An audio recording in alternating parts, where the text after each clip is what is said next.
Party all night is the best of the best, best friend weekend. We can party all night is the best of the best, best friend weekend. We can party all night. Shout out the whole podcast crew. Everybody already know what it do.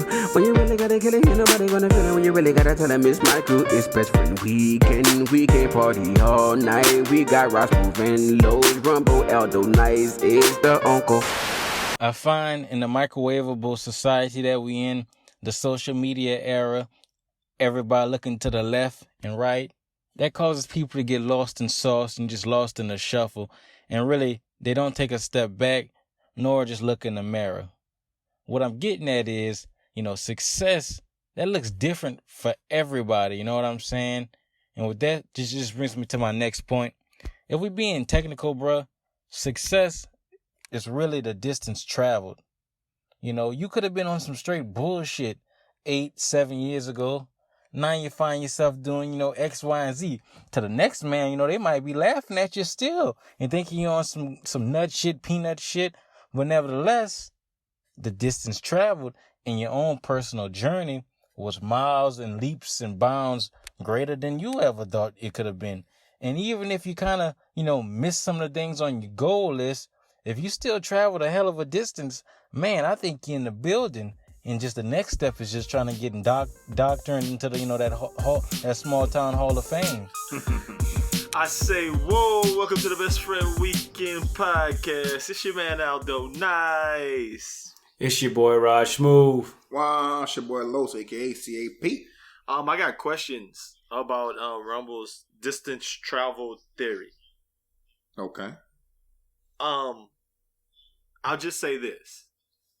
I feel as though it flies 100% contrary to his "that's still on your resume" theory that he said 3-4 weeks ago. Like, I feel like he was saying something that was completely opposite of that way of thinking. But I could be wrong. What do you guys think? I mean, I think he made a great point. I think, it does matter, whatever your road travel, compared to your success. I don't think you could compare your success to anybody else's. Even with what he said, with the resume, I think he was just talking about women and, whatever, and dudes being clowns and stuff like that. I think this is a completely different point that he's making. I don't think that correlates to me at all. Like this, I think it was two totally different things he's talking about. But couldn't you have been a clown and then traveled to a place where you're not a clown no more? And that man would say that's still on your resume. You used to be a little clown who got beat up. But then that man response could say, "Oh no, couldn't I travel to it now? I'm a different individual." I don't know, Rod. You was about to say something. My bad. No, I think y'all both make points, and I think it has to do with just where you're at, So yeah, if you literally travel to a place where you're no longer a clown, then maybe your resume doesn't really matter. You don't have to worry about them boys clowning you at the park. You don't have to worry about those types of things happening. All you have to do is just worry about, impressing the new people in your life.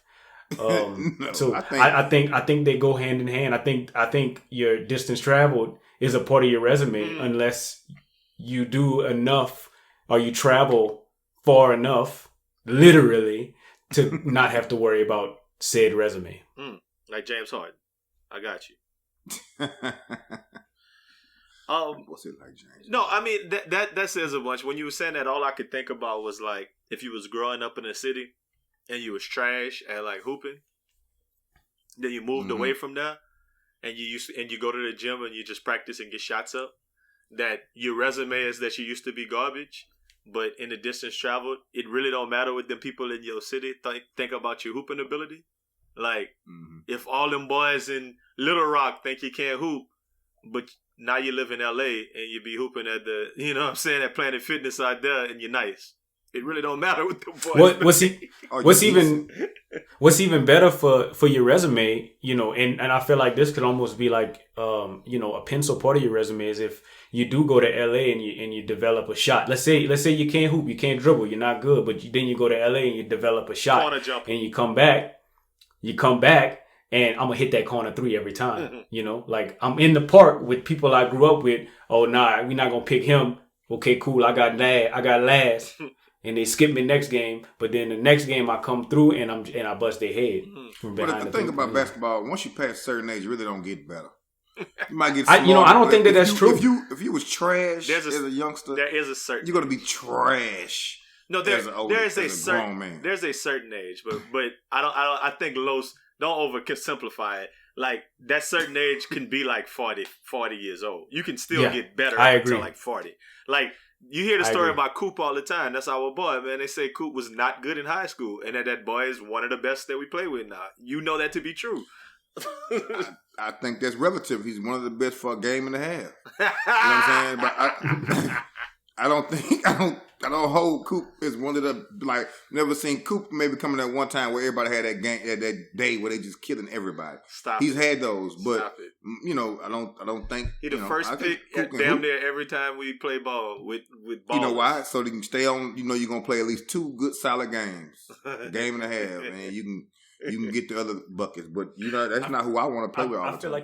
I feel like you nitpicking. He cold. If he get picked first, he cold. That's what you hear him, huh? I said when we go, so you nitpicking real hard. And so here's what I think. I played in a 3-on-3 tournament with a guy, and apparently this dude spends a lot of time in the gym just working on shots, working on getting to the spots that he likes. We call that cone head. It's you know, I don't know. I don't have a terminology for it, but he just in the gym, like he just trying to be better at basketball, and he just played rec leagues, and that's it. Like, and I think that's possible. That age might be 50. You know, like, I mean, who knows what that age is? But I think the way you said it, Los, was that age is like 25. It felt like that age was young. It felt like that age was young. No. I'm saying you can get better at 25. But if you was trash, if you was trash, you're not getting better as a basketball player, dog. It depends on how much. It depends on what you put into it, though, Los. I just disagree. Like if you got your little personal trainer and you start really trying to be good at basketball. I don't know why anybody would try to start being good at basketball at 28. But shit, I'm 37 and like I intend to try to go get good at golf. When we decide to get out there and go start golfing, I'm going to try to get good. That's different, though.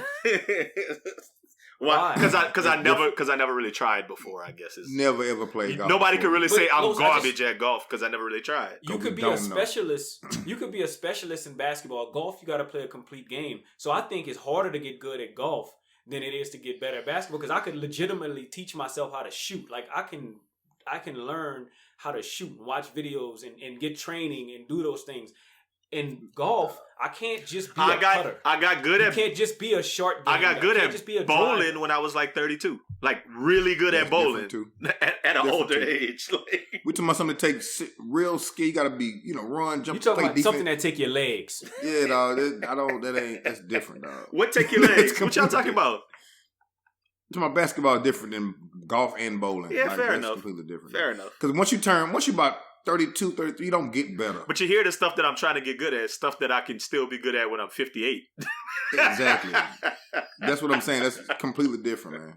And then, Al, you go talk about how they pick, where we play it, somebody on the podcast that walked out a few times because they picked somebody in front. So you can't go off first pick. Somebody being Aldo NICE that walked out the gym because them hoes ain't picked me. But guess what? But because, and at the end of the day, because it goes to your age theory, cutting. Like at our age, basketball ain't about trying to get good. It's about cardio and competition. Yes. And if y'all not picking a nigga, then I'm gonna go do cardio outside. I'm gonna leave. I'm gonna go run my neighborhood. Like I don't have time to be sitting in the gym waiting to play ball when the whole point of this is cardio. And I'm gonna stand by that as long as I live. And then that's not why. That's not why you left though. But that is the reason, though. No, you left because you thought you was better than the last two people. But I am though. And there's no way. Okay, I'm not disagreeing, but that's why you left. You didn't leave. But I didn't. Because if I didn't leave and go do if cardio? It was a full gym and they had them foreign boys. You're missing the point. It was a full gym that day. And both times it happened. Like a gym. Like I didn't get picked. And I wouldn't have been on the next game either. It wasn't like some old 11 people. I'm not leaving when it's 11 people if I'm not getting picked. That's ridiculous. 13 people. Yeah, because I walked right in and played when I touched. Hey man, I'm pulling up. Man, like all right, man. I walked right in and got on.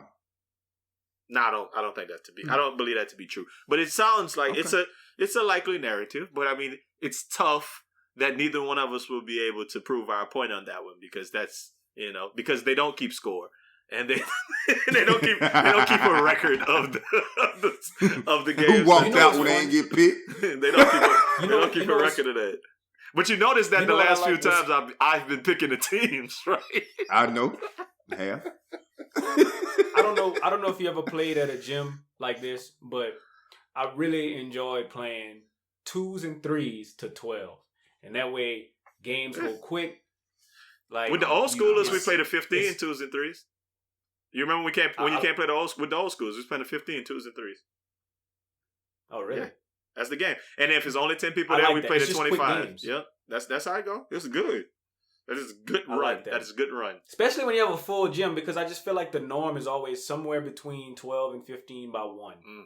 Or if we doing 15 is a lot. If I walk into a gym and niggas playing 15, but how often do you go in and like first game 15? Never. Like, what? We got a gym full of people? First game 12 with us, and then it's 10 afterwards. Yeah, if somebody say first game 15, I'm like, y'all wasting time. I'm going to say it out loud. I'm going to be like, y'all wasting time. Y'all tripping over here. This ain't, that's too long of a game.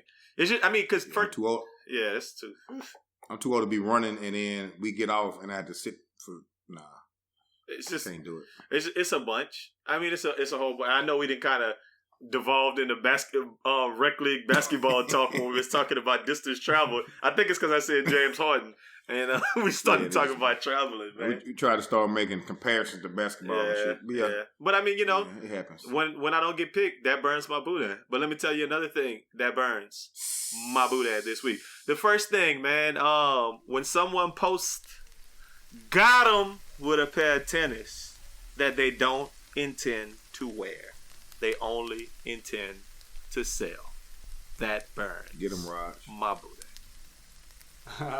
It's funny. It's so I love whenever we talk about stuff before the podcast, and we talked about this, and I think that we came to a general consensus that that's a general statement, but whenever you break that statement down, I agree with you, but I don't agree with the general statement.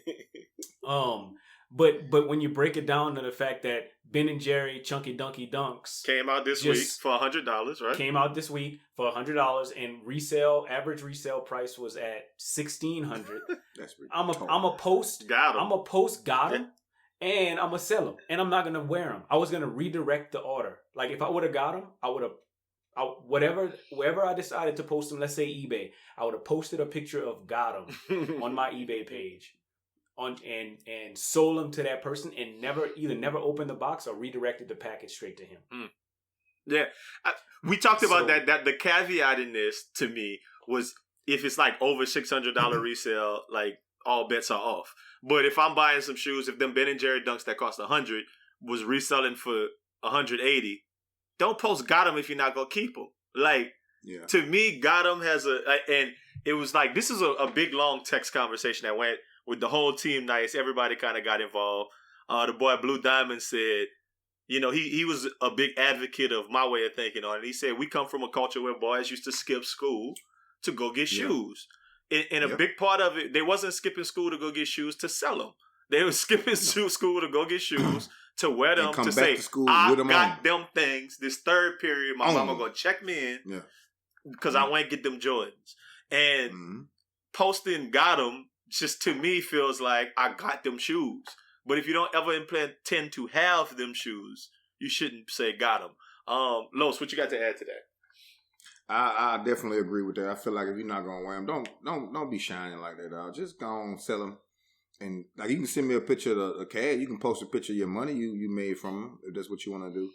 But they got them. You got to have them on. Sold them. Sold them or got them on. I think.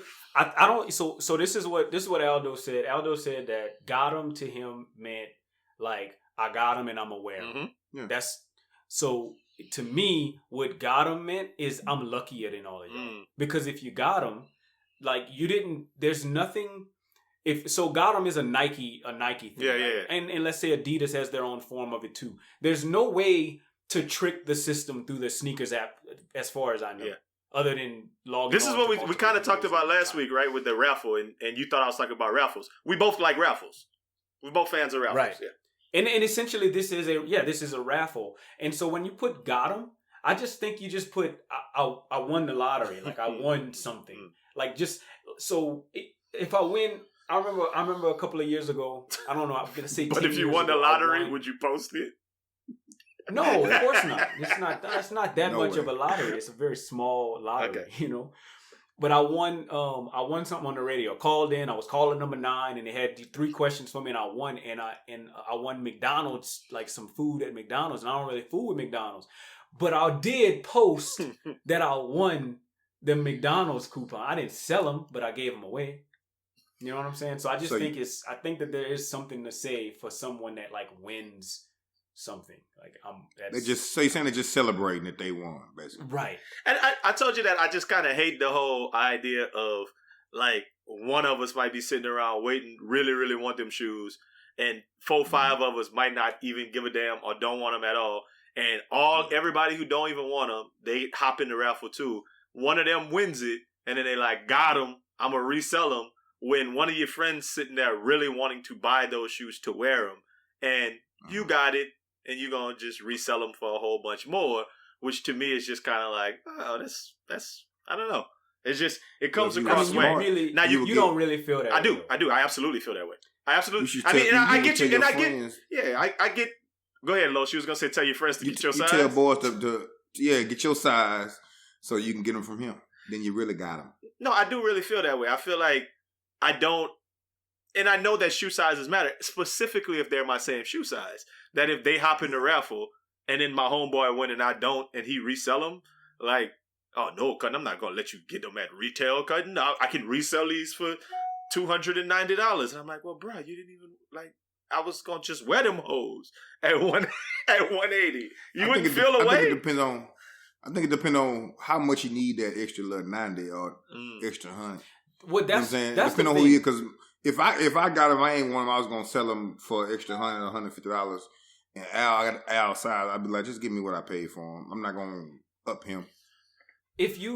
Just in this scenario as well, there's a dollar amount.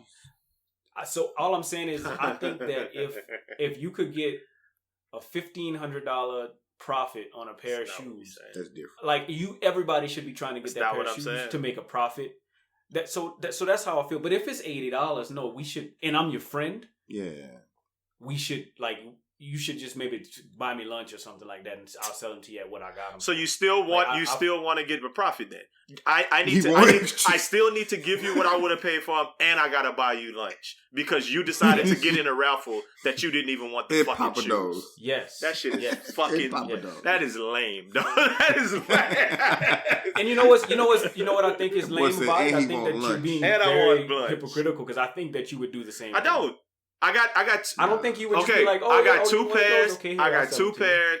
Listen, the proof is in the pudding. I got 2 pairs of the Shattered Backboards, and my cousin Brody was like, "What you want for them?" And I told him what I paid for them. He just ain't never sent me my money yet. But whenever he sends it to him, I'm gonna send him the shoes. Like I'm not upping him. He asked me for the shoes. Like that. The proof is in the pudding with me. I'm not saying not all in, but if I got 2 pairs, I think that's a little bit different. Well, I bought them from 2 different places. I got in 2 different raffles because I was trying to win, and I hit in both raffles. So I was like, all right, I could sell the other one for more. Them Shattered Backboards, I don't know what they go for. About like $325 on some of them sites. I spent $180 for them. I mean, but that's my cousin. If you want them shoes, give me what I paid for them. Yeah, cool. I guess I'm just different. So you don't want lunch? I'm gonna take the lunch. I need. I'm not. You're not taking a lunch, Raj. You're fucking demanding a lunch.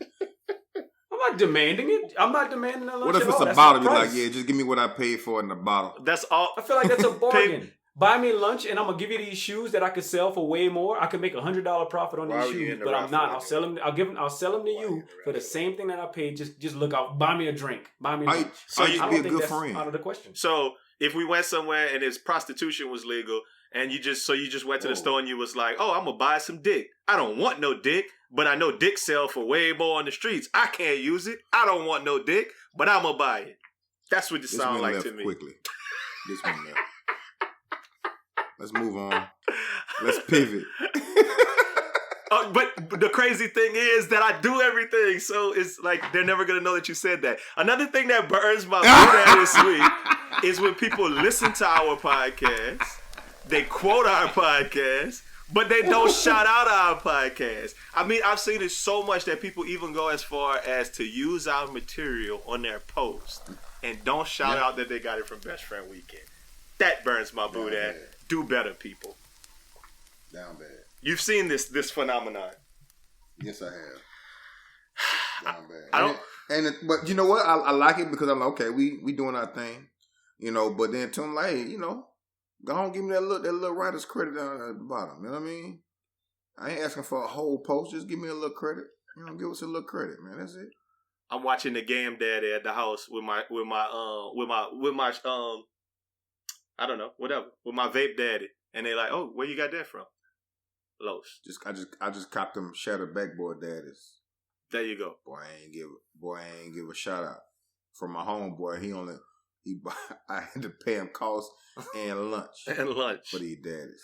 I mean, it is a big part of it, but no, I see it all the time, and I'm just like, hey man, relax. Let them know that you got it from BFW. I do want to shout out the folks who then hopped on and started following. I saw we had a little bit of an uptick in the YouTube follow since we said that last week, so I really appreciate it. That means you listen to the podcast. I know you listened before you went and followed, so we really appreciate that. We got some more good work coming up for you in the next couple weeks, so be on the lookout for it.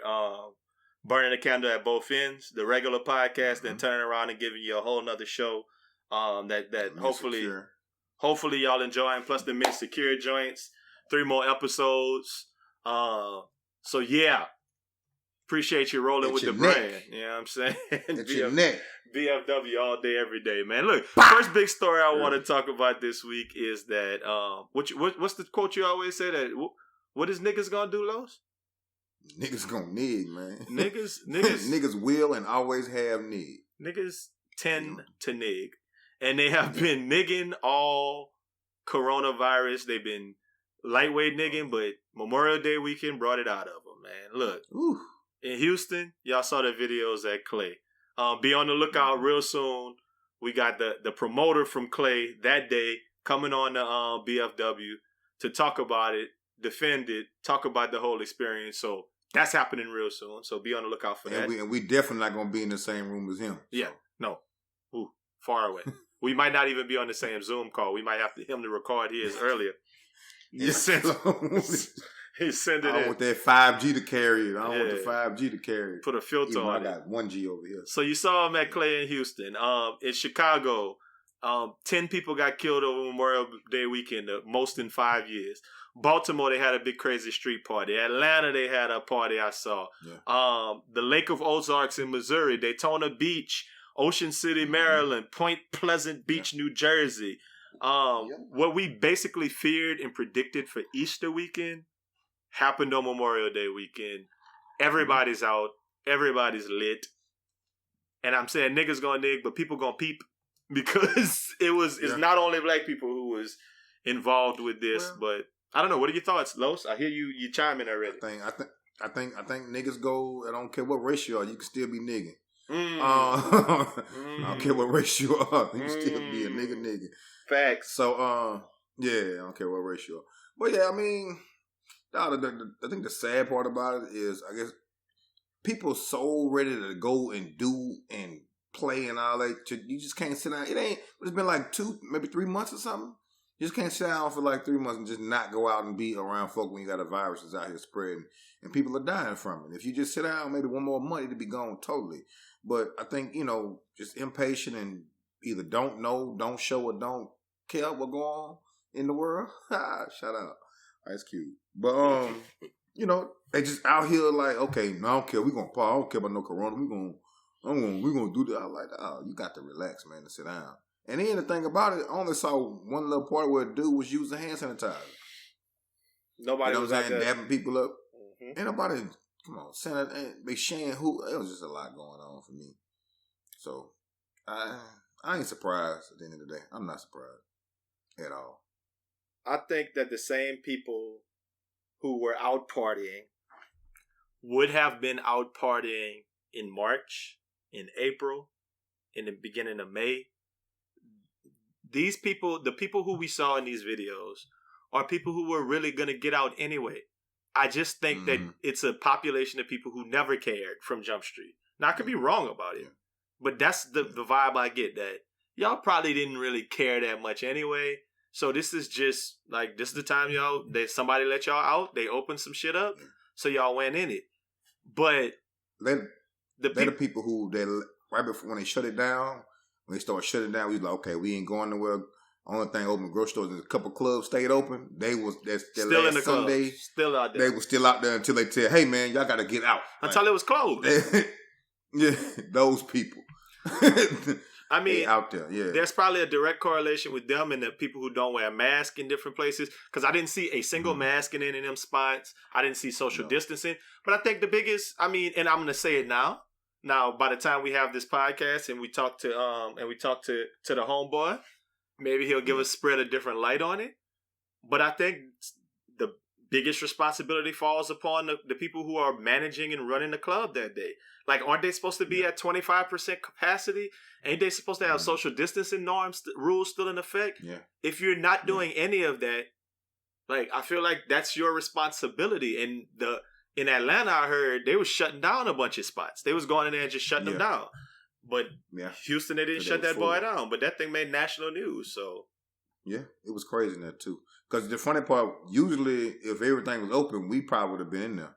Oh, but I feel like I saw one bar on, I think it was IG. They had like little rubber tubes, had people rolling around in to make sure people stay 6 feet apart.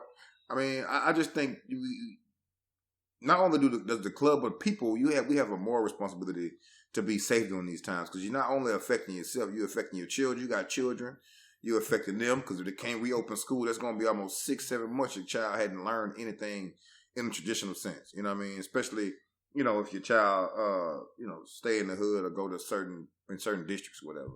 It's only so much you can learn online, right?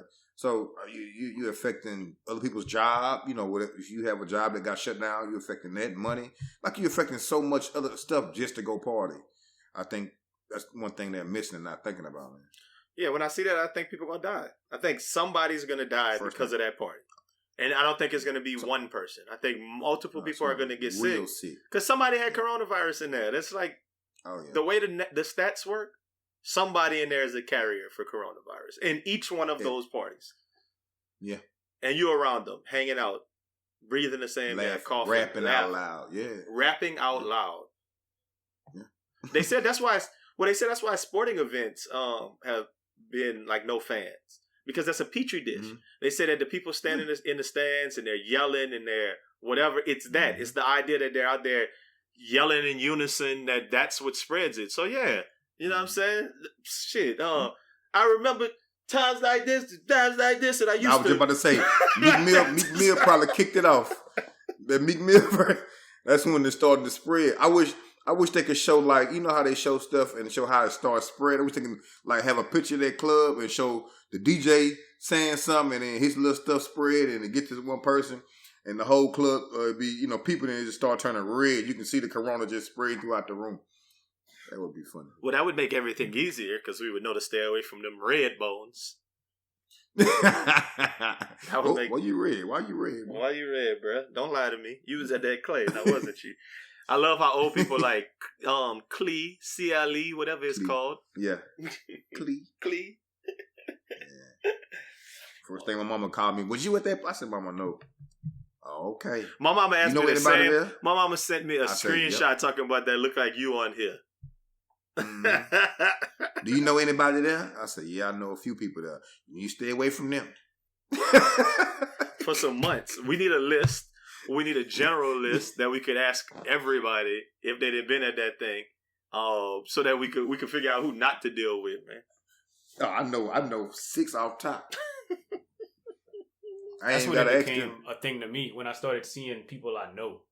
Like, I saw a person post something like, "I heard y'all was outside in Houston," and it was a pic. That was the caption, and he was outside in Houston. Could I ask you a question? Could 5 of him beat 5 Los?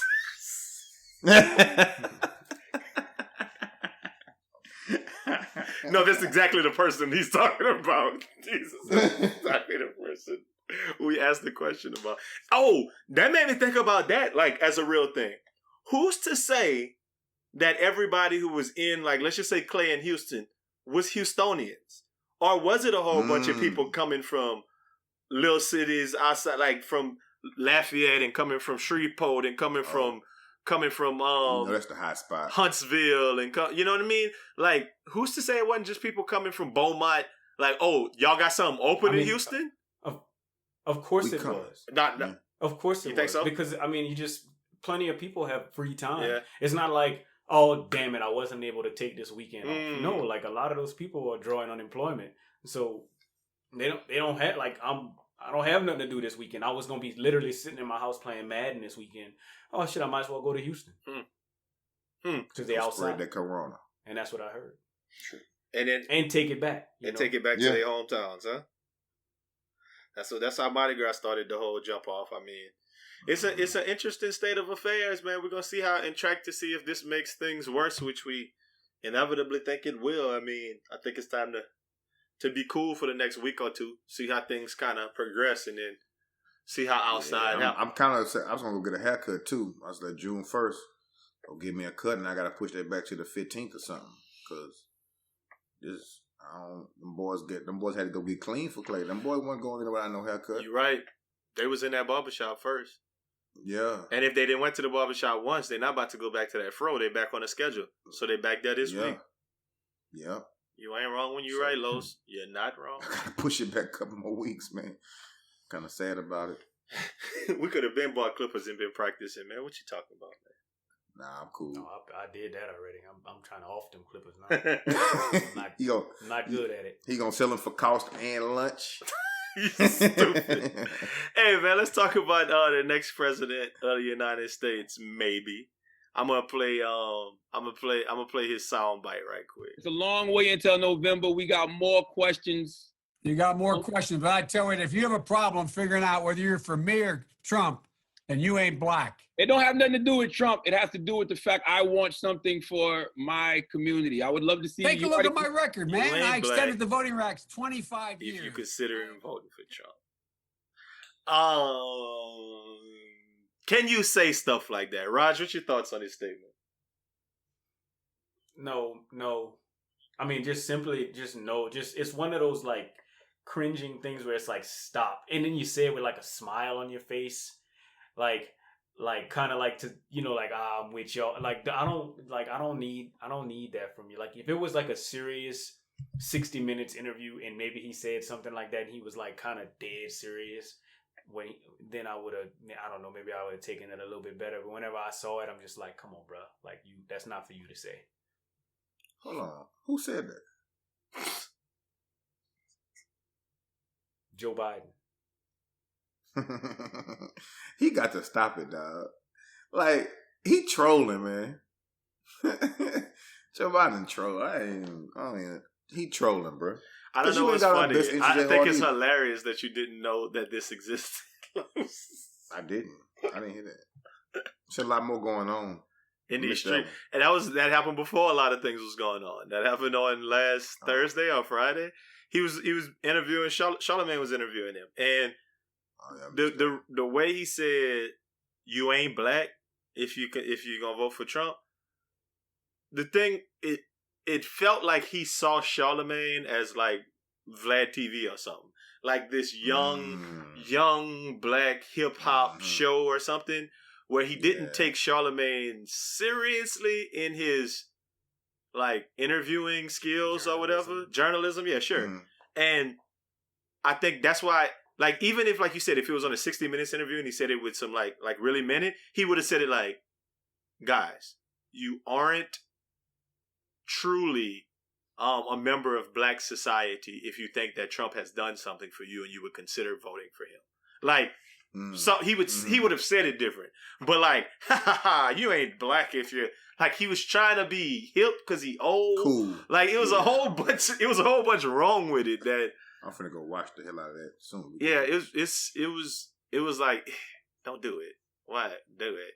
I mean, but I just think black people go above and beyond when they start saying you can't tell black people how to act. You can't tell us what black is and what black ain't. And then I know black coons who I follow online who like posting shit like, "Oh, this who y'all want to vote for president? Oh, that's who y'all want, huh?" Like, shut up. He was wrong for saying that, but he's not Donald Trump. Like that. Like, shut up. I give you that. Like, God damn. I think he tried to use the fact that he was alongside behind Obama way too much. He tried to lean on that, and I know when people calling for where's your black agenda? Where's your black agenda? I used to hear Charlamagne asking all the time, and that's what he was asking. That's where he got the That's where he got the interview from. He was like, he ain't got no black agenda, man. He ain't messing with Joe Biden. He ain't got no black agenda. And so, I think he's sick. He almost 6'9" to mute out the snitching, man. Like, he just be trolling. I think he just like, oh, it's what y'all want. I go give y'all this. So in his head, he probably know, you want me to go be cool with him? Cool. That's what I think. I think he just was like, I'm going to be cool with the cool kid. Yeah. And I also think it's real funny what I think cool is. He heard somebody say that. Like, of so course like he did. Repeated it, like it's like, I mean, as a politician, you got up there, and I think that politicians have, like public relations teams and whatnot, and his public relations team, if he's gonna be the voice or like the people that black people want to vote for, he needs to have like somebody that should have told him not to say nothing like that. Because like I just thought that was so uncool. Hey, you can like, say whatever you can say whatever you want, just don't say nothing like that. Don't say nothing like that. Like, don't like say this is what I intend to do for the black community. You could say all of those things. Like, if I was black, I wouldn't vote for Donald Trump. Might have been something better to say, but don't say a blackism. Don't say something that is like kind of reserved for black people to say. Like, and I know that sounds funny, but those are such things, Yes, so, if I was black, I wouldn't vote for Donald Trump. But niggas gonna nig. Now let me tell you what's crazy. If you go to the extreme, you can win me over with the extreme. If he said that, and we a long time ago on a podcast, you asked me if my white friends if they can earn the right to say nigga, and I said yes. If he would have said that, then maybe I would have laughed, and I would have been like, "That's funny." I laughed at what he said. Though I cringed, but I laughed. I was but like, I'm saying I wouldn't. I don't think I would have. He can't say niggas don't like, need. Okay, I'm sorry. All right. That's you was bold to say that shit, but okay. He can't say niggas gonna need. Unless he shot the podcast. If he don't shout the podcast after he say it. Well, I said niggas, yeah. I mean, because he on Charlamagne, right? Like, maybe he felt like that was like I don't know, man. It's a lot there. It's a lot to unpack there, but I think that more than anything, I like how Raj put it. Like, you have to have somebody around you telling you, don't do this. But this is the reason why people are kind of like, I don't know about Joe Biden. It's not because of saying that. Mm-hmm. It's because Joe Biden has a propensity to say things that are senior moments where he'll just say shit that don't make no sense. Like he at home. Yeah, like he at home. Like, relax, Joe. You can't say that, though. No. Bro, look, no. The thing that sucks for Joe Biden and the like is that the Democrats didn't put a good band of characters together to defend the Republican, whoever is going to run it. Of course, it's going to be Donald Trump. I wish that there was someone better than Joe Biden, and I think that's usually the general sentiment. It's like, all right, cool, you want to be a Democrat, but you're gonna vote for the dude that say dumb shit like this. Like, I mean, I think the person better was Bernie Sanders. I don't. Well, Bernie Sanders' Sanders was gonna die in office. Well, they all the same age. Maybe. Like him, Trump, and Joe Biden, all the same age. The thing is, I just think that the Bernie Sanders policy was the issue with him. The candidate, Joe Biden's the most centralist candidate who probably is the best candidate, probably. I mean, if coronavirus would have happened 4 months earlier, then Andrew Cuomo from New York would have been a very good candidate to run. I mean, so I think it all comes down to this now, obviously. It comes down to vice president. Who he picks as his vice president is going to tell us everything we need to know. Like, he needs somebody fire who is vice president nominee. And then he need to bring Barack up with him everywhere he go. Like everywhere you go. But I mean, I think I'm still interested to see him and Trump get in a little debate because I think he'll say some fly. I think he'll say some fly stuff too. But Trump might get him. Trump might slip him up with some stuff. You know. Trump just gonna be reading off Twitter. Like he just gonna Trump gonna be going off Twitter. Like, hey, this is what it is. You're dumb. You're stupid. Trump is Trump was in his element when they said, listen, if y'all know anything about Trump, and I hate to go so far down the rabbit hole with this, but if you know anything about Trump, if you watch like the him running for president, how him running against Hillary Clinton was for him, that was like what he wanted. Yeah. In Trump mind, man, I'm running against this woman who don't know shit. Yeah. And I'm just going to walk around and intimidate her and stand over her shoulder and lean in on her and belittle her. Talk crazy to her ass all the time. And I'm going to win because it's a woman. And listen, woman, relax. You can't tell me anything. Because that's how he be acting to them. But I don't think he's going to do. I think he might try that with Joe Biden. I think Joe Biden ain't going to play that shit. Like, I believe. I personally think that Joe Biden... For him to say, like, so little things mean big things to me. And for him to say what he said on TV is just playing right into that same narrative. Like, he gonna find himself in a place where Trump's probably going to be able to just take advantage of him. And that's kind of what I think is going to happen. I don't think Joe Biden is great. Like, I think Joe Biden, whenever you said, I don't know, something you said a little bit earlier about Joe Biden I don't know if you said he was a good candidate. I don't remember exactly what you said, but there's better people out there.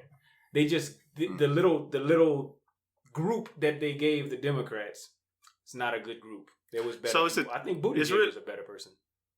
It's a two-party system. You gonna vote for Joe Biden? No, I'm already pretty much committed to finding an independent that I like. Okay, so you're voting for Trump. Who you voting for, Los? I mean, yeah. I'm Joe. Well, and the reason I say that, Rog, I'm saying that because people say that a vote for an independent is a vote for Trump. That's what people say all the time. I mean, people can say whatever they want, you know. Like, it don't matter. It don't matter who I vote. Yes, people can say who, and that's an interesting point. Why does it not matter who you vote for? Let me know. Because it doesn't. It's not expound upon to me. My vote isn't public, so I'm not influential. If I was LeBron James and voting was public, that'd be different. But I'm gonna go in there. I'm gonna find somebody I like. So you know that, when we say go listen to this Uncle Trent album or go buy this black coffee, people actually go do that. So yeah, we are influencers. So maybe your opinion does matter a little bit, just a little bit. And guess what? It's on the airwaves, so it's not even in your city. It's not even in your state. So other states might be listening to your opinion. So I just want you to think that your opinion might actually matter. So okay, and so here's what I'm saying. My opinion isn't. I don't think that my opinion is influential enough to change the race. So I'm going to vote for who I like, and I'm not going to vote just to get Trump out of office. Point blank. Okay. So I'm going to vote for Joe Biden, and because in our society there's only one realistic opportunity to get a person who's shown his racism and his disdain for African Americans and for all minorities and for women out of the White House, who's kind of perpetuated this whole system of us against y'all, and they're good people on both sides, and Black Lives Matter is a bad thing, and all the rest of this shit. Like Trump, the person who thought that Barack Obama should show a birth certificate because he's not even from this country, that guy, he needs to get out of the office because he's fucking up the country. Over 100,000 people have died because of coronavirus, and we can say that, it's not his. But yeah, you fired the whole infectious disease team because you don't know what the hell you're doing. Trump was never qualified to be the president. He's the president. He does not need to be the president anymore. And if I vote independent, I don't think my vote's going to count. And there are schools of thought, and I thought you were going to say something about electoral college. You're just splitting the votes up more so than anything when you're doing that. I think this election is going to be kind of either or, more so than anything. Because if you're going, you start splitting those votes up. I think that's how he'll get, especially as black people. That's how we'll lose our voice and our vote with that. You start splitting them up. You got to go on you know, and if we don't like Joe, we get us a better candidate in 4 years and make that move. But he out of line. He be wild. And if I could, I would trade my vote with yours, Raj, and I would go vote in Colorado because I feel like that's a state that my vote might actually matter more. I think in Texas that we're a state that's turning purple, but it's a red state. I think that my individual vote might not matter as much as yours does. So if I had a choice, I would love to switch places with you and go vote in Colorado. But I think I would just influence you to whatever third-party candidate you consider voting for or whomever. I would just hope that you vote for the right reasons. Like you go find out what their policies are and say that, you know, maybe not because you don't like Joe Biden's vibe or you don't like his snafu that he said on TV the other day and he shouldn't have had no business saying that or whatever your rationale is. Like, make sure that the person you're going to vote for is somebody who you really is like, no, I really rock with what they're doing because I think that if we talk about policy, I really rock with policy and experience that Joe Biden has because, I mean, you know, policies, and if nothing else, make sure you go vote in your local elections. So I'm just happy that you're going out and voting some kind of way. Yeah. So, like, don't just say that you're not going to vote. And so I appreciate you saying you're going to go out and vote, but think about your local elections because just as easily as you were like, I'm not, you know, it's not whatever, or some people are like, it's not important, and I'm not going to go vote. It's the same things that happen in cities all over the world. And one city that's dealing with the effects right now is Minneapolis, Minnesota. And I'm going to play a video, audio clip right now from one of our favorite guests. An episode of our YouTube show is going to drop this week with Officer Friendly. And he's going to be talking a little bit about his thoughts on the killing of George Floyd this week, and just the bigger takeaways from that, and we'll give our take on that, which is, you know, sad in and of itself. But like I said, that sheriff, those community leaders, those prosecutors, those judges, those DAs, they all get voted in. So we gotta make sure that we vote in our interest, even in local elections. So I'm gonna go ahead and drop that audio, and then we'll give it a minute to talk about it. This one here kind of close to home for me, man. This was actually someone I knew well, man, knew him personally. George Floyd, that's what the world know him as. We all called him by his last name in the hood, Big Floyd. Big Floyd is originally a Third Ward guy. He's actually from the CUNY Homes in Third Ward. He was about 6 or 7 years older than us, 8 years older than us. Yeah, you know, so we knew him, but he was older than us, so he didn't necessarily get into things we got into with us, but he was somebody we all knew. He knew us, you know, he knew us well, and, you know, we'd play basketball, he'd be right there, you know, watching or hanging, whatever, you know, those older, cooler guys who you look at in the neighborhood. He was one of those guys. He actually ran with the Screwed Up Clique and all those guys as well, man. But, he was a good dude, man. It's just unfortunate, you know, for him to go out like that. It's really sad, man. Just to be clear, that the officers involved were totally wrong. And this coming from a police officer. The officers involved were completely wrong. They should be, shouts out to the police chief in Minnesota. He did the right thing with a swift firing. They should be prosecuted to the fullest extent of the law. It was nothing right about what was done procedurally. They were never in fear for their lives. They were never, they had no consideration about the person they had in custody's health. It was downright wrong.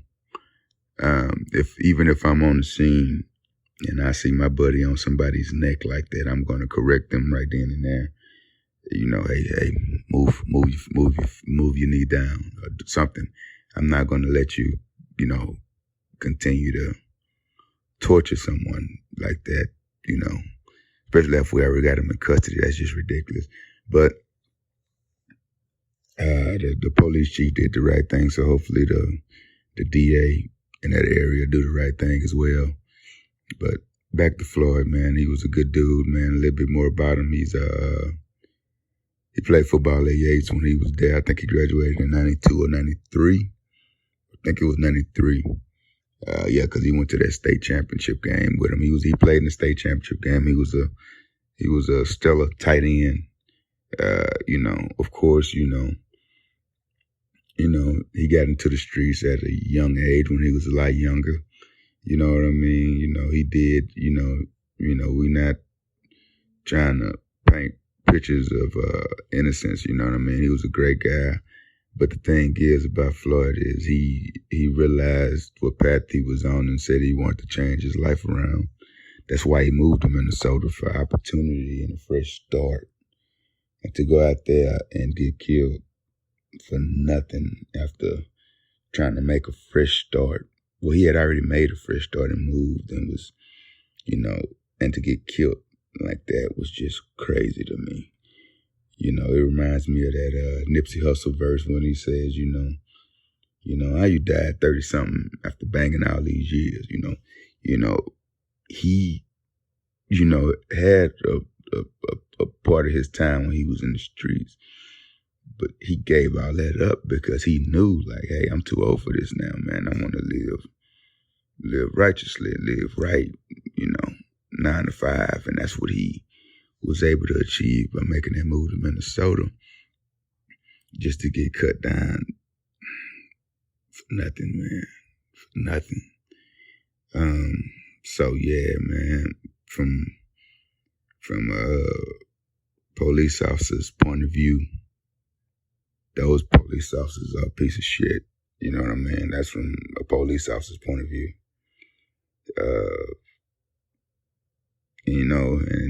And this is a little personal to me, so I might be sounding a little harsh or whatever, but I don't care, man. Those guys are a piece of shit, man. And they need to be in jail, straight up, because that was completely wrong. Totally uncalled for. Over some petty shit, man, I don't know how they rock in Minnesota or whatever, but that's trash. That was trash, man. And R.I.P. Big Floyd, man, hopefully we'll be celebrating, the convictions with the proper punishment of these guys in the near future. That's all I got, brothers. Yeah, I know it's kind of hard to speak on stuff sometimes like that. When it does hit close to home, it makes me kind of think a little bit about, coronavirus and what we've been talking about on this podcast this week and for weeks. Is that everybody's like, they don't really care that much about coronavirus. Isn't the worst thing on earth because their mama didn't die from it, because their dad ain't been, grandparent didn't die. Yeah, their dad ain't been in the hospital hooked up to a ventilator. So it's not really a big deal. So they don't fuck it. I ain't gotta wear a mask. Fuck it. I ain't gotta go. I could go to this day party with all these people and no hand sanitizer or whatever it is. Yeah, it's kind of the same way with police shootings sometimes, or not. This wasn't even a shooting. Just it's the proverbial killing of an unarmed black man by the police on tape. And I think this one was. I mean, I've seen the shootings and stuff, but this one, that man literally just sat there like he did kill him with his bare hands on, with his knee. Like, he just sit there and watch him die. You know what I mean? With his hands in his pocket, bro. You know what I mean? Like that, man. If he would have used his hands instead of his knee, like if he was choking him, I mean, it's the same thing. Yeah, same thing. It's the same thing. Like, I'm laying on the ground, I'm telling you I can't breathe, and you're going to stay on my neck. Mm-hmm. Like, just move. Like, literally, he could have moved his knee up to his head, and it would have been less of trauma, lethal. Less deadly than putting it on your neck. Like, your neck? Yeah. Like, bruh, stop. I can't breathe. Get off me like that. And the procedure, the how they train them, is supposed to be on your back. Like, right at the top of your back. It shouldn't be on your neck. Like, that's not where they go, where your knee goes in that. I mean, that's a technique they use, but not on your neck. Using all your weight on that man's neck. And my whole thing was, what was he waiting for the whole time? Yeah. No, he was... You to hear things like, and you know what, this was this was just disgusting to me. To hear things like, oh, you want to be a tough guy, huh? Like, are you kidding me? Like, you don't play with people's lives like that, bro. Like, that is, like, them dudes deserve, like, I hope that they put them in the worst jail. I don't want, man, like, there's so many, you know, this has happened so many times that I don't even know what justice looks like for them boys. Like, I don't know how I feel about what justice looks like. I do want them to go to jail.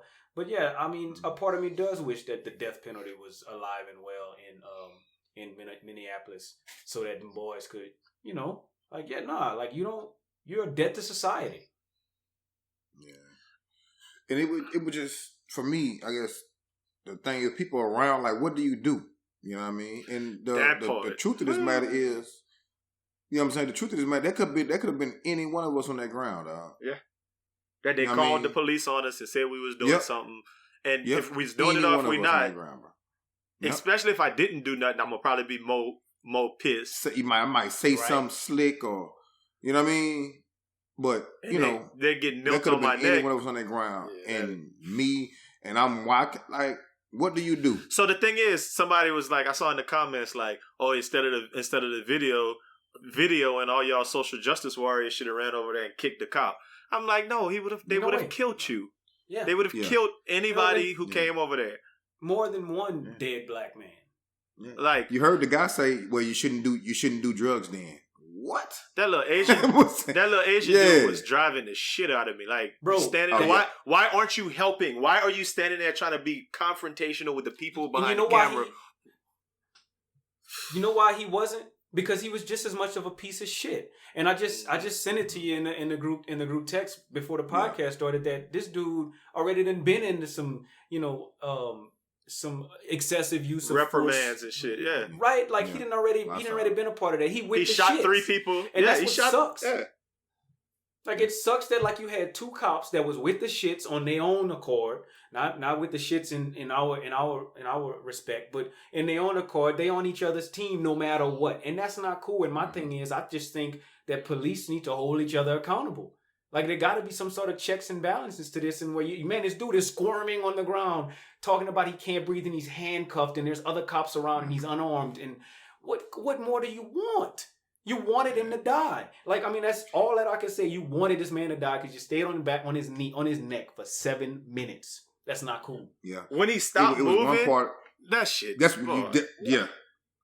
That was crazy. I think it was one part when he saw, like, the dude was like, oh, I can't breathe. And he kind of got quiet for a minute. He was gasping for air. The dude looked down at him and put his hands in his pocket. Like, oh, okay, go ahead and die, nigga. Like, go ahead. Bro, what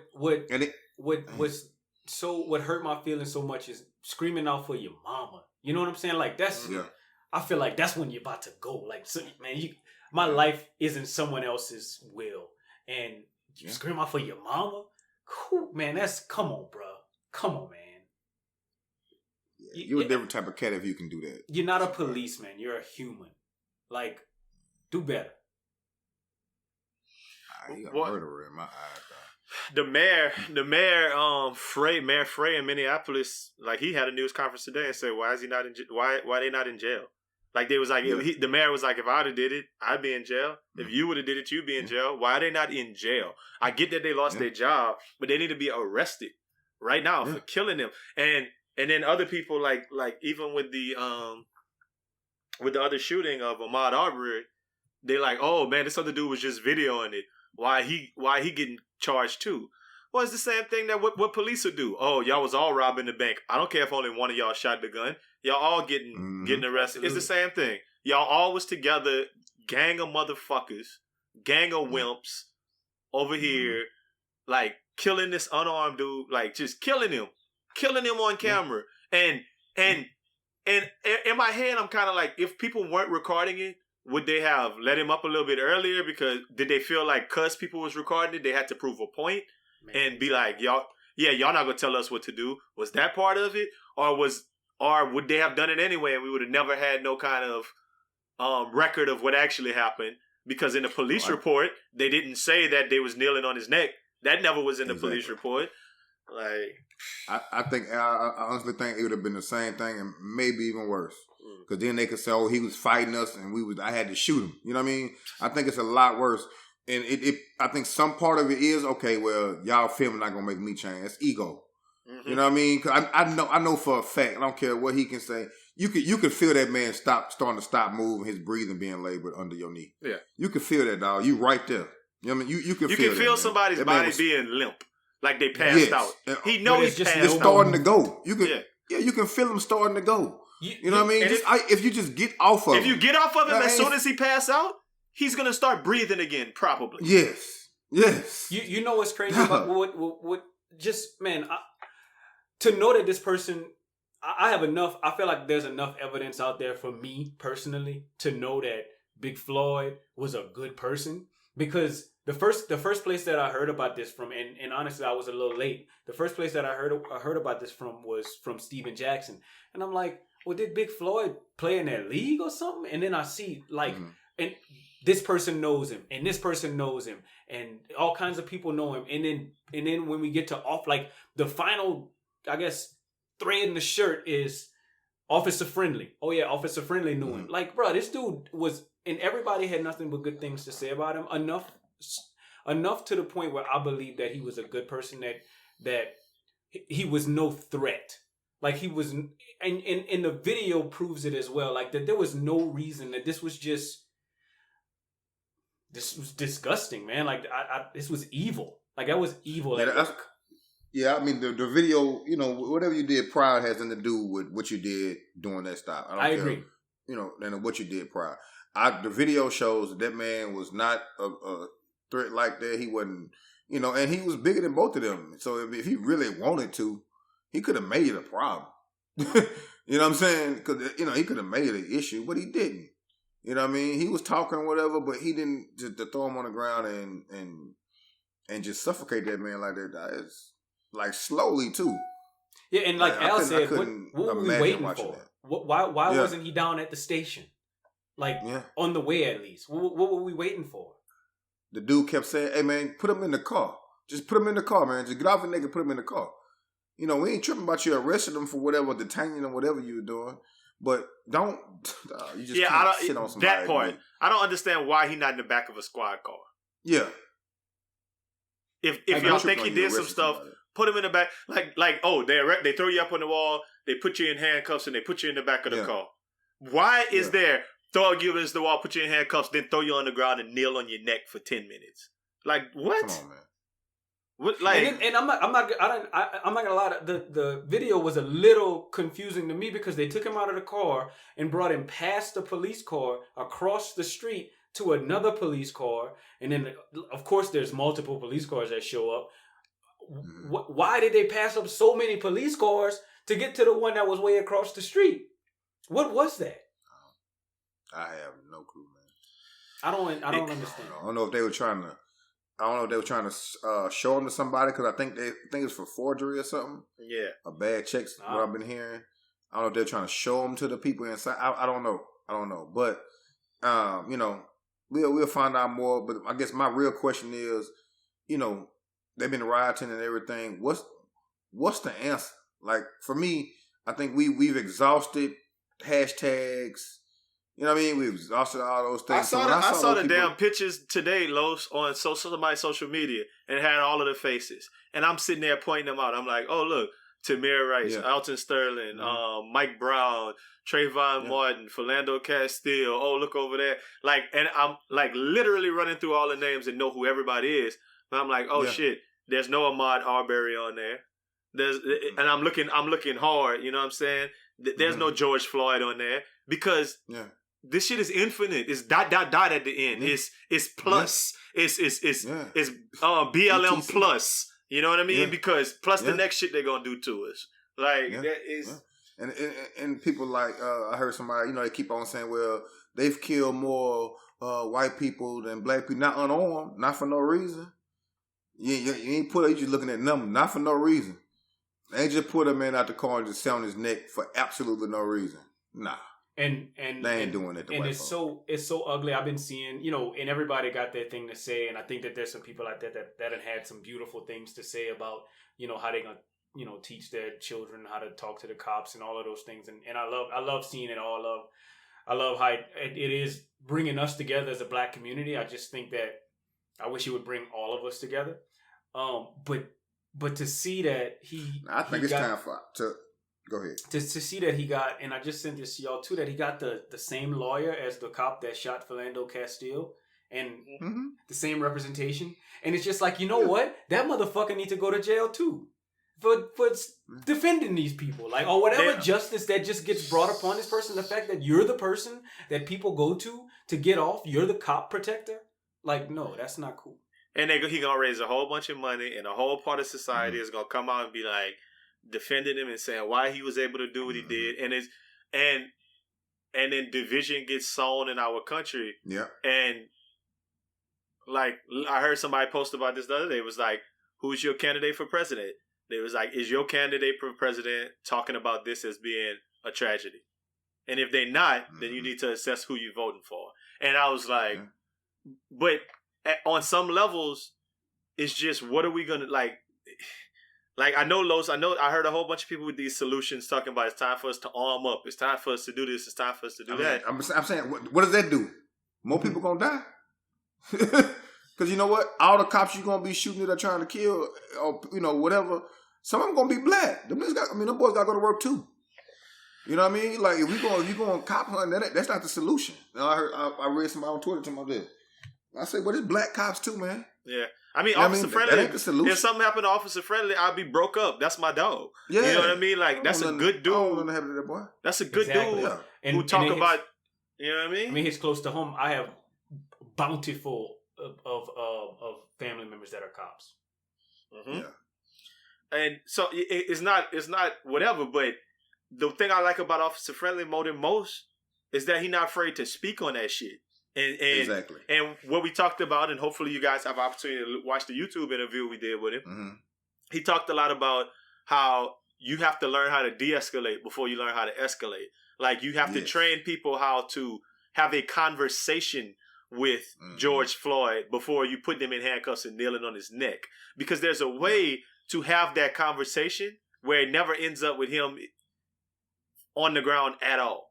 Because you respect him as a human being, you respect him as a man, and you just have a conversation with him instead of automatically going to the shit. So it's like we talked about, about how it's hard to, I guess, for some people to understand how black people operate, or just they don't know. So he's automatically scared. The only thing is to be scared. He taller than me, he bigger than me, he black. I'm scared. You know what I mean? I'm just scared. Instead of having, like you said, having a conversation with him, I even understand how to communicate with certain black people in certain situations. You know what I mean? Just don't understand that. And if you're not from the neighborhood, or even try to understand it, or just be a person who's a human. Because I feel like when he walked up to that car, he feel like he walked into to the car of a criminal instead of the car of a human being or just a person. You know what I'm saying? Because you don't know. You just got on the scene. You just know what somebody told you. You know, just like that lady in Central Park tried to use that saying, us African American, he's attacking me and my dog. Yeah. Now, what if that man wasn't filming that? They roll up. He mad because he know he ain't did nothing. You make one bad move, and you pull up. You got your phone in your hand. He say it's a gun. Or like the people in Washington D.C. who called the cops and said these black men are breaking into our house. Like, and what if they could have went bad? What if the officers that we got weren't those officers? What if they was Derek Chauvin and Tao? Mm-hmm. It'd have been a different thing. Yeah. It'd have been a completely different thing. We'd have been irate. Like, wait a minute, no. And now he's scared.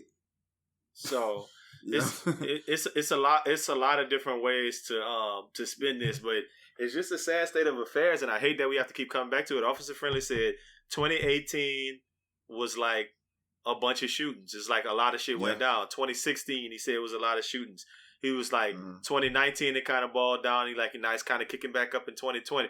Like, what did he say? He said Mike Brown happened the day before Philando Castile. Those were like 3, 4 days, 4 days, 5 days, 4, 5 days back to back to back. Something was happening. He said it was hot. It was hot in the kitchen then. So I guess you know what I'm saying. I guess that's the hot in the kitchen. And I mean, I hate to say it. I feel like some of it might be dealing with reopening things with that Rona.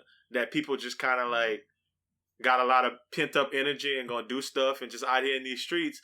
And cops ain't used to policing right now. They ain't been doing that type of policing in 2-3 months. So now it's kind of like, you sit in your little bubbles and you consume what you consume. And then when it's time to come back out, we all been kind of conditioned a certain kind of way.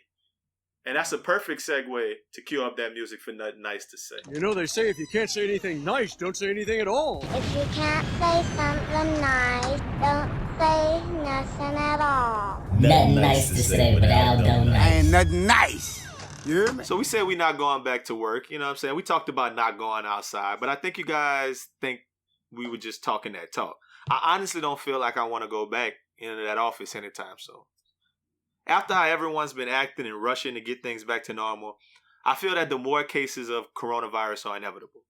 There have been, count them, over 100,000 people who have died in the United States because of that Rona. And they want people rushing back to the office to perform tasks that they have been efficiently and effectively doing over the last 3 months, just to say that somebody is physically in the building and some people can feel more normal. You know where I stand on this. But honestly, something that I think I need to write an article on is the special effect that going back to work is going to have on black people. The first reason is obvious. Black folks are disproportionately dying due to coronavirus, so that part's true. You open stuff back up, and there's a good chance that me or people that I know may check out due to the illness.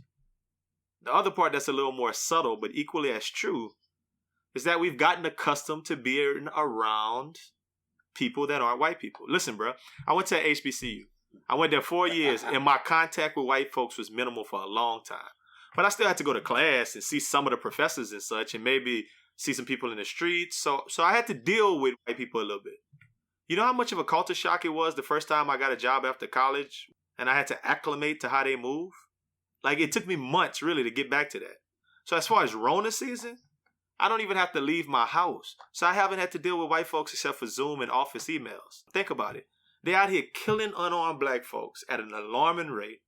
And the only communications I have with white people is Karen at work asking me to turn in paperwork so she could close a report that nobody cares if it gets done or not.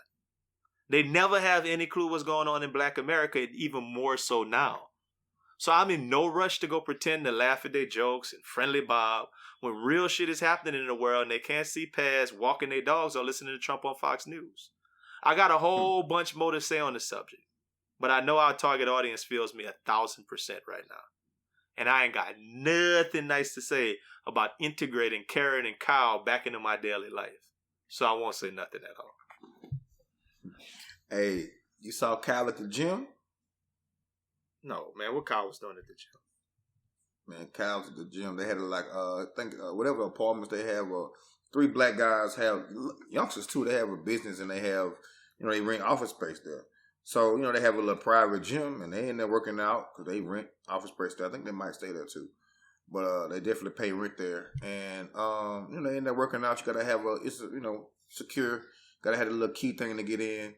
Dude bust in and be like, hey, what are y'all doing here? Y'all ain't supposed to be here. You know what I'm saying? White dude. Calling people, let me see your car. What what apartment are you? What number is it? Tell me the number. Like, dog, calling people, calling them, I'm finna call the police on y'all. All that knows, like, God, oh man. I feel like. I think we poisoned ourselves by watching those Karen and Kyle Instagram pages. Yeah. They hilarious, but we poisoned ourselves because we seeing the worst of white America in that way. Yeah. The most oblivious, quick to call the police ass people you ever could see in your life. But what I'm speaking to more is that we've all been in our own little bubbles. And when we got to interact now, like, think about it. We haven't been interacting with white people like that. I mean, at all. Like, I can't tell you when I didn't Chase. Yeah, I know. Chase via a group text message. Like literally, it's not a whole bunch of, outside of like little office things here and there, it's not a lot of interaction. So they haven't been dealing with black people. So if they're consuming the media that they normally consume or that they may consume, Fox News don't even talk about coronavirus. You know what I mean? They don't even talk about coronavirus. They just talk about bad stuff that Joe Biden's doing, so they can keep painting it to say you need to get to Trump. Like Fox News, damn sure ain't out here talking about George Floyd getting knelt on. I mean George Floyd. My apologies. That's not part of the calculus for what they do as a network. So if that's all you're consuming, and you're consuming your Facebook that probably says George Floyd was a felon who was doing X, Y, Z, and he deserved what he got, and you seeing all of this, and this is what you consume, and now you got to come to work with me, and I got to integrate myself with you, and I got to laugh at your jokes, and I got to pretend to be cordial. I'm just not ready for that right now, because even if we was going to work on a regular all the time, anytime a police shooting would happen or something like that would happen, I didn't want to be around them people. And I know that sounds bad, but I just didn't. I was like, because you don't understand. No, my thing is, I didn't want to be around people. I didn't want to be around them while they try to talk about it or ask me a question. Because they will. Because I know my response. Because I know you don't get it. You know what I mean? Because you're gonna have a butt somewhere, and I'm gonna get hot at work, and so I just be like, I don't really have no opinion. I don't want to talk about it. Well, what about? I don't want. You don't think you're making your life harder by thinking everything's about race? See, that's a disrespectful butt. I wouldn't necessarily want to. I wouldn't want to get that butt. But pun intended. If I got a butt that was like a opportunity for me to educate someone, a teachable moment. Yeah, like if I got that type of butt, but not the butt where you just like kind of patronize me, if you will. Like a patronizing butt is not called for in these moments, but just an opportunity for you to learn how I feel. I don't mind being around, and I honestly don't share your same sentiment at all. Like I don't mind being around white people at all. I don't have that to say. And if you do, that's you. But it doesn't matter. It doesn't matter what happened, you know. Like, and so if someone does begin to talk about it, I'll give my take.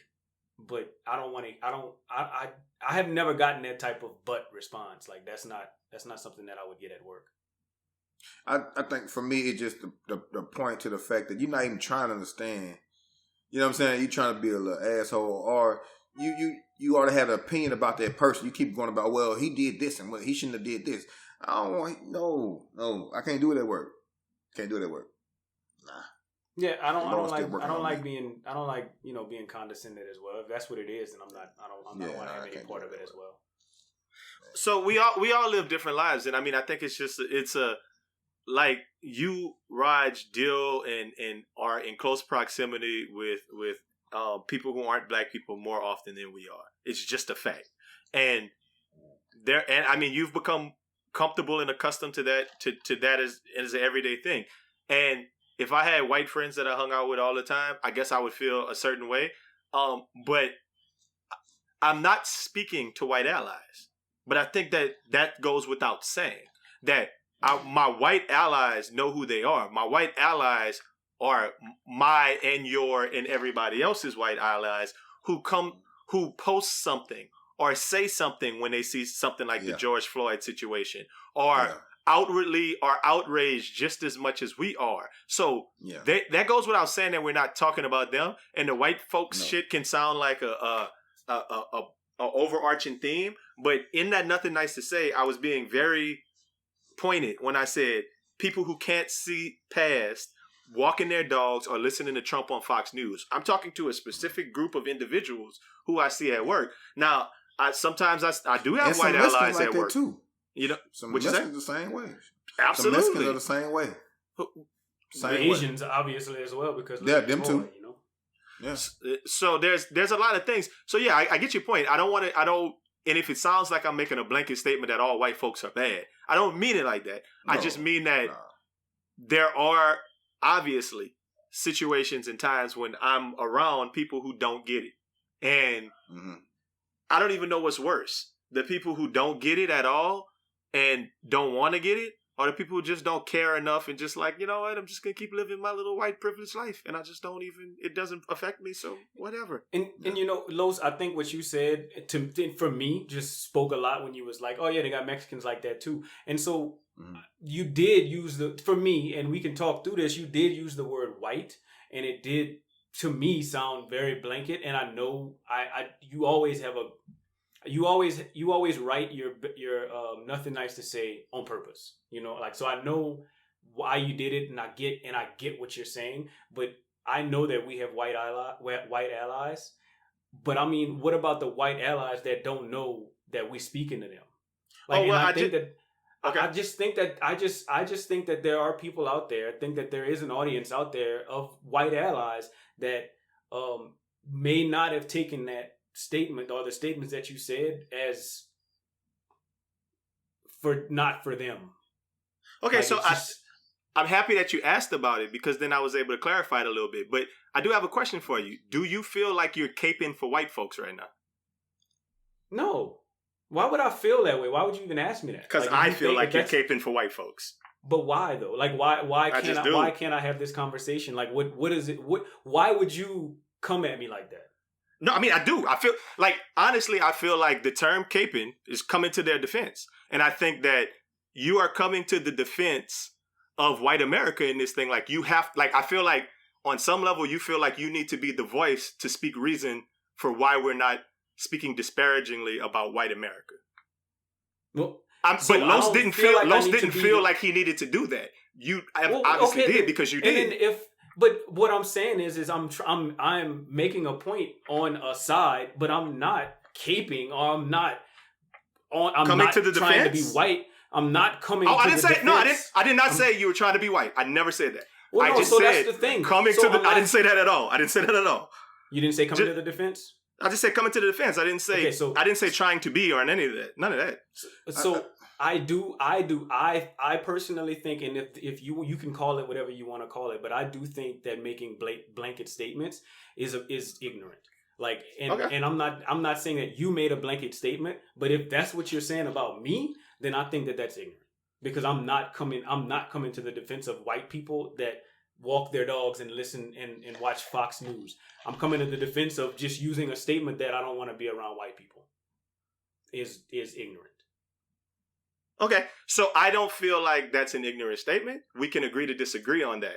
I think that there is a whole, like, and this is why I would love to write even an article about it and like really even speak to this, because I know I'm 1,000% sure that I'm not the only black person who feels that way, and we can use that term like that.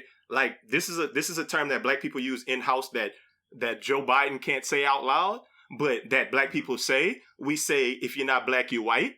So when I'm talking in this forum, in the forum that Best Friend Weekend, and I'm talking about black people, Los didn't have to add in Asian people and Hispanic people and whomever, and because if you're not black, you're white is a real kind of thing that black people say in the culture. So I wasn't necessarily feeling like I needed to break that down. And, you know, it's fine that you feel that I was being unfair to white folks who walk their dogs or listen to Fox News, and that, you know, unfair to the, don't get, at least say it right. Unfair to the, I'm listening. The people that don't walk their dogs and don't listen to Fox News.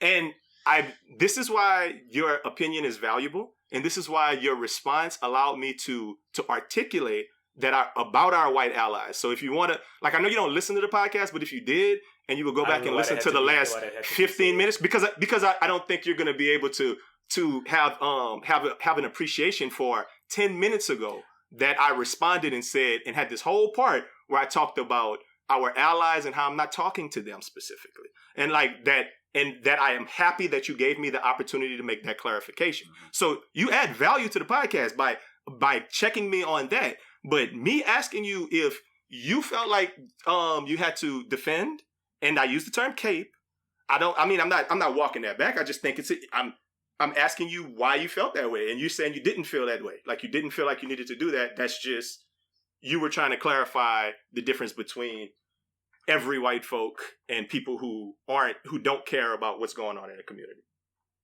But maybe I didn't. I don't know. Did I? No, I think that you did a good job of it. But I just think in the middle of everything that you say, you cap every single like it's like without failure. It's like I'm gonna just throw a little bit extra in there. To make you feel some type of way. So that's part of banter. So when I'm coming back and forth with you, I will twist the knife a little bit, because it's funnier and because it also gets my point across. So I'm speaking articulately, but people who are listening to the podcast are sitting back like, oh, that nigga getting him. So there is a large percentage of the population who's listening to this podcast right now and like, yeah, Al giving him work. So I'm okay with that. Like, I mean, this is banter. We're going back and forth with words. So That if we're going back and forth with words, Well, that's how I'm coming with it. I guess that's the difference between me and you in this conversation is that I'm not trying to have banter. Like I'm trying to have a conversation with you. So if you think that you're getting me, that's fine. And I'm sure that we might have a very small amount of people. I don't care how many, but I know that there's at least one person that thinks that this podcast is maybe racist on our side. Like, black people can't be racist because there's a power structure that comes with racism. But no, I think that prejudice is a word that you can use, but black people can't be racist. But we could agree to disagree on that as well. Okay, so I think black people can be racist. I don't know about us being. You think this podcast is racist? I don't think that the podcast is racist at all. That's not what I'm saying. But I do think that we have racist moments. I don't know, Raj.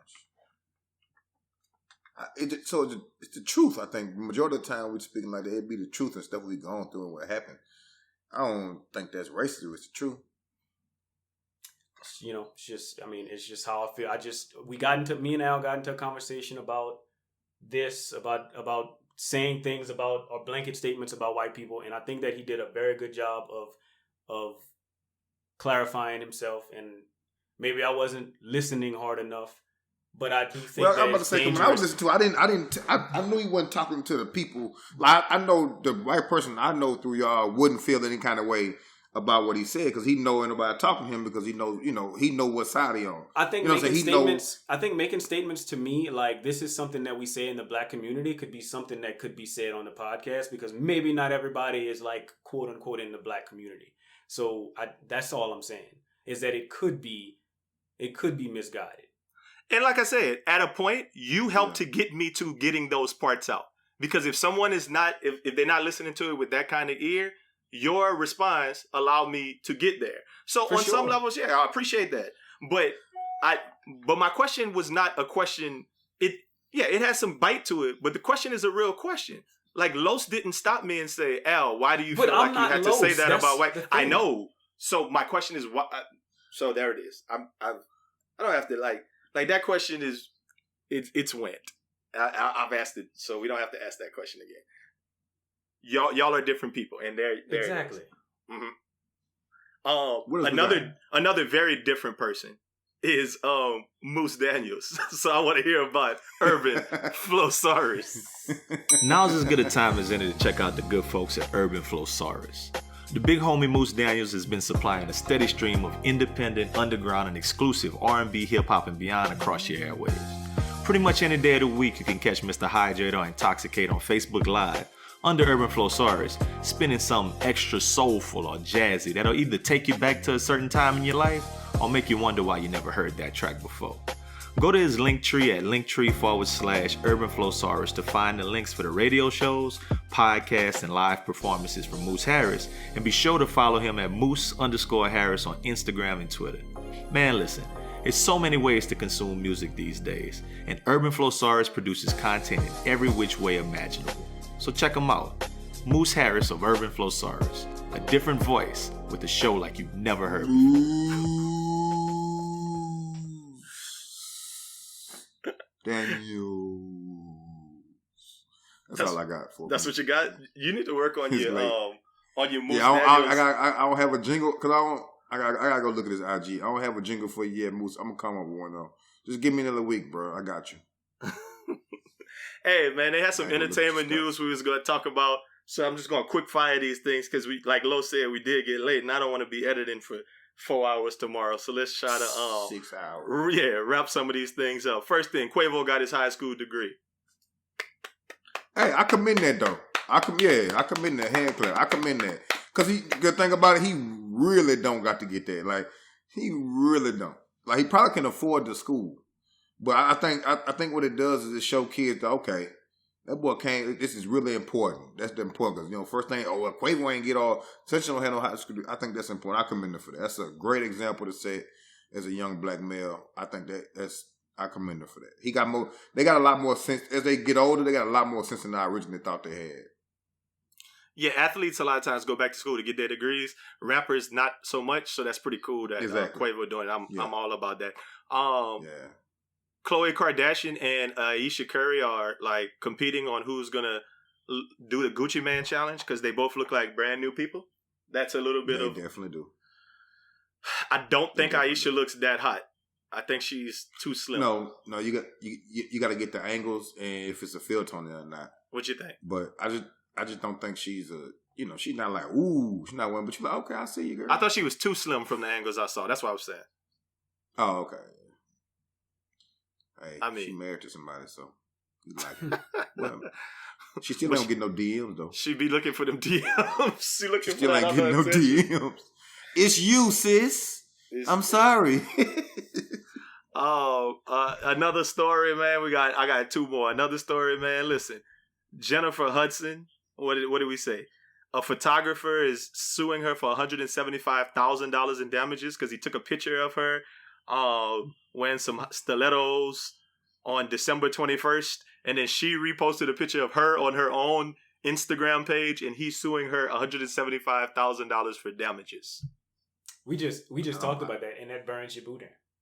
So I don't understand that. Well, I don't either. I'm being somewhat funny about this, but we talked about how whenever people don't shout out the podcast, it burns. Yeah.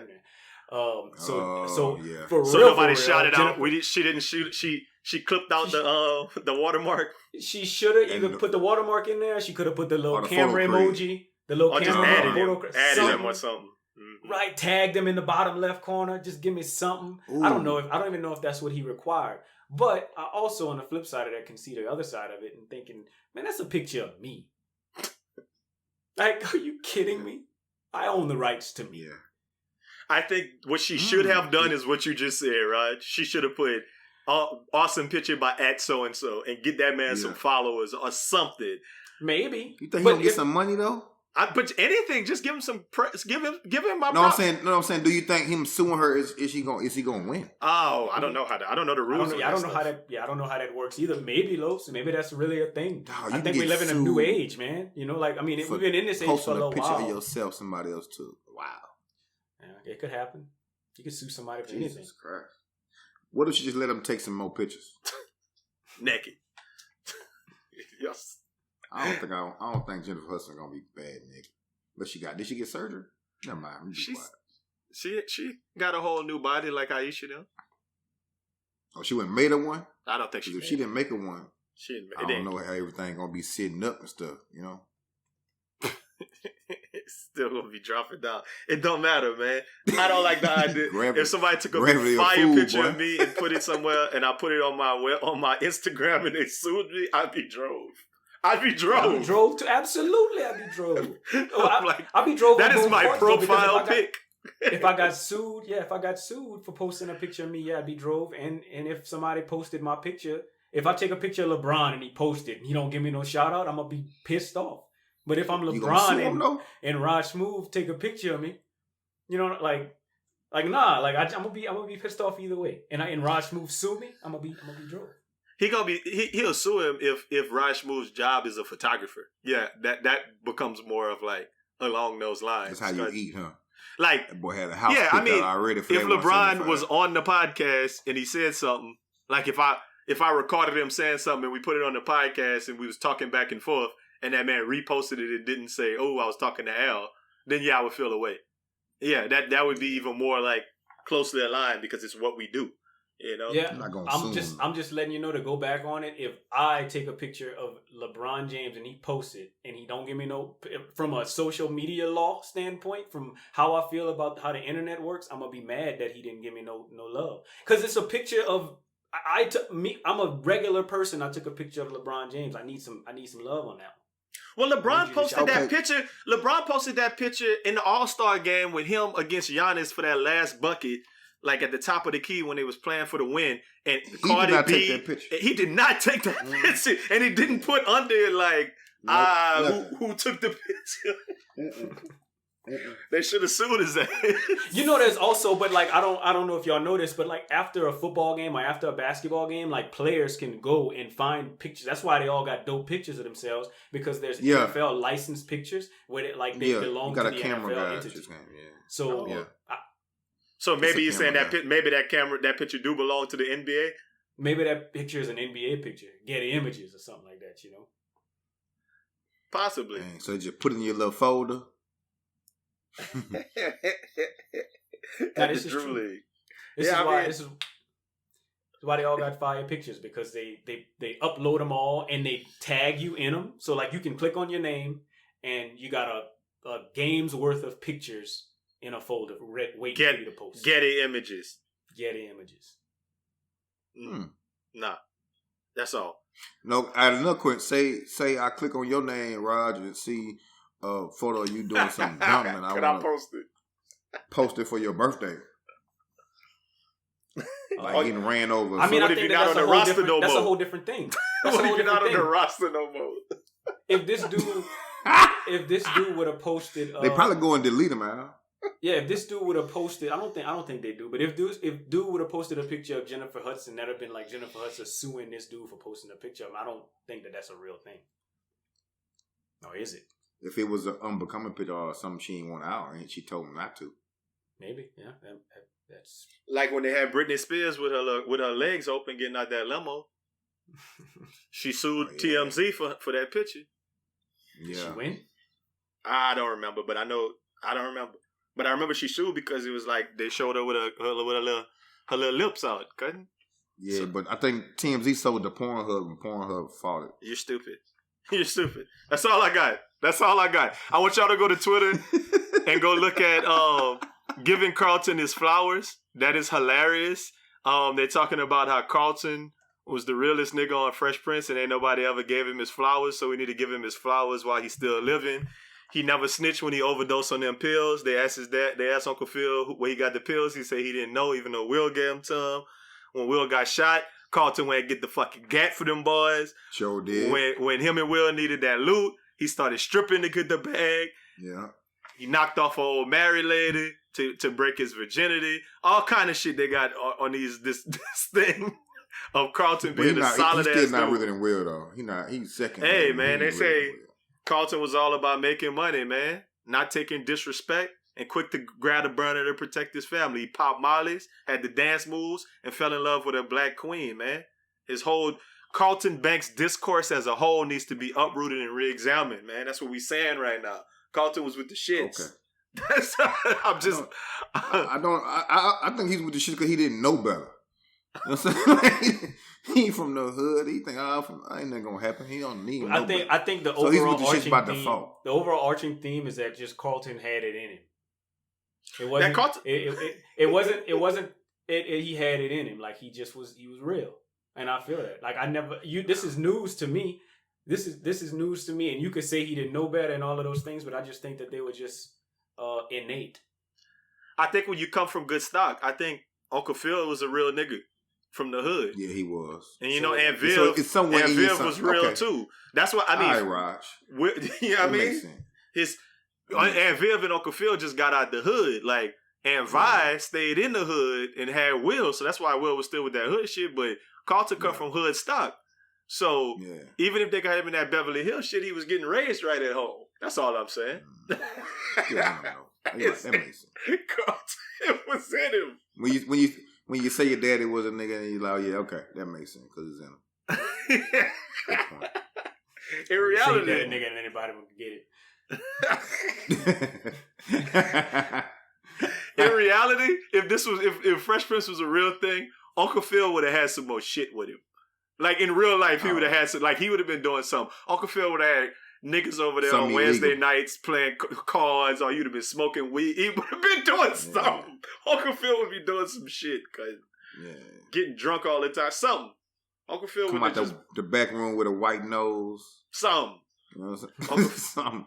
Uncle Phil wouldn't have been as low key as he is. Hey man, look, check out all of the things that we doing, man. This extended clip is brought to you by the good folks at Best Friend Weekend and the good folks at Ito food truck and Ito Cajun Cocina. So make sure you shout them out if you're in Houston. We're gonna be opening back up real soon off of Leland. So be on the lookout for that. Until the next time, join that YouTube channel if you haven't already done so. Have a great weekend. Make it a Best Friend Weekend. And we out.